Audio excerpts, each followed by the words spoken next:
അന്ന് മമ്മൂക്കാനെ ഞാൻ ആദ്യം കാണുന്നത് ആലപ്പുഴയിൽ വെച്ച് സ്ഫോടനം എന്ന് പറഞ്ഞ പടത്തിലാണ്. അതിൽ ഞാനങ്ങനെ എൻ്റെ ഡേറ്റ്സ് ഇല്ലാതിരുന്നാണ്.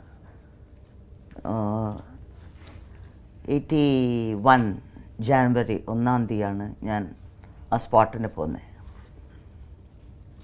അപ്പോൾ ഉണ്ട് ഒരു മനുഷ്യൻ അവിടെ ദൂരെ ഇരുന്ന് കാലിൻ്റെ മുകളിൽ കാലോട്ട് വലിയ പോസ്റ്റിൽ ബീഡിയും വലിച്ചുകൊണ്ടിരുന്നു.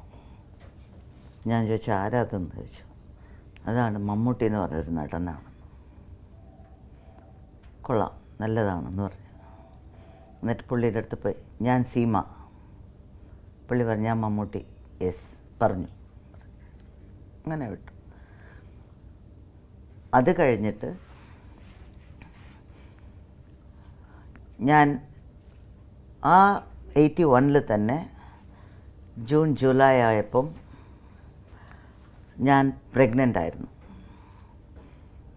അപ്പോൾ ശശിയേട്ടൻ കൊടൈക്കനാലിൽ നിന്ന് വിളിച്ചു എന്നെ. പുള്ളി അതിൽ തൃഷ്ണ എന്ന് പറഞ്ഞ പടത്തിന് വേറെ ഹീറോ ആയിരുന്നു. അപ്പോൾ ആ ഹീറോ ശരിയായില്ല എന്ന് പറഞ്ഞിട്ട് വേറെ ഒരു ഹീറോനെ ഇട്ടിട്ടുണ്ടെന്ന് പറഞ്ഞു. ഞാൻ ചോദിച്ചത് ആരാന്ന്. മമ്മൂട്ടി എന്ന് പറഞ്ഞൊരു പുതിയ മനുഷ്യനാണ്. ഞാൻ പറഞ്ഞ അസലാണ്, ശശിയേട്ടൻ്റെ ചോയ്സ് ബ്യൂട്ടിഫുള്ളാണ്, നല്ല സെലക്ഷനാണ്, നന്നായിരിക്കും, നോക്കിക്കോളൂ എന്ന് പറഞ്ഞു.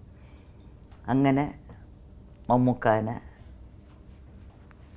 പരിചയപ്പെടുകയാണ്. അതുതൊട്ട് ഇതുവരെ മമ്മൂക്കയും അതുപോലെ തന്നെയുള്ള ഞാനും പുള്ളിക്കാരൻ്റെ അടുത്തത്.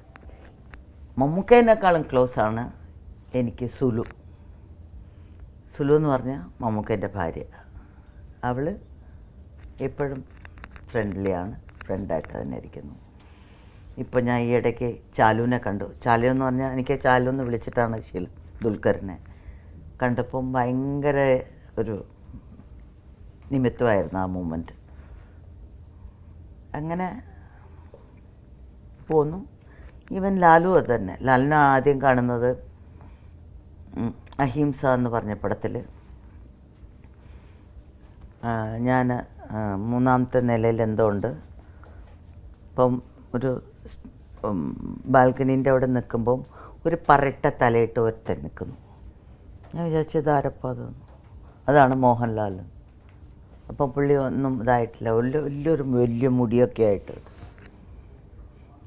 അങ്ങനെ അഭിനയിച്ചാണ് അഹിംസ. അങ്ങനെയാണ് ആദ്യമായിട്ട് മോഹൻലാലിനെ കാണുന്നത്. പിന്നെ എങ്ങനെ അപ്പം മനസ്സിലായല്ലോ ലാലും മമ്മൂക്ക എങ്ങനെയാണെന്നുള്ളത്. അത് തന്നെയാണ് അന്നത്തെ എന്നാണ് അതുപോലെയാണ് ഇപ്പോഴും.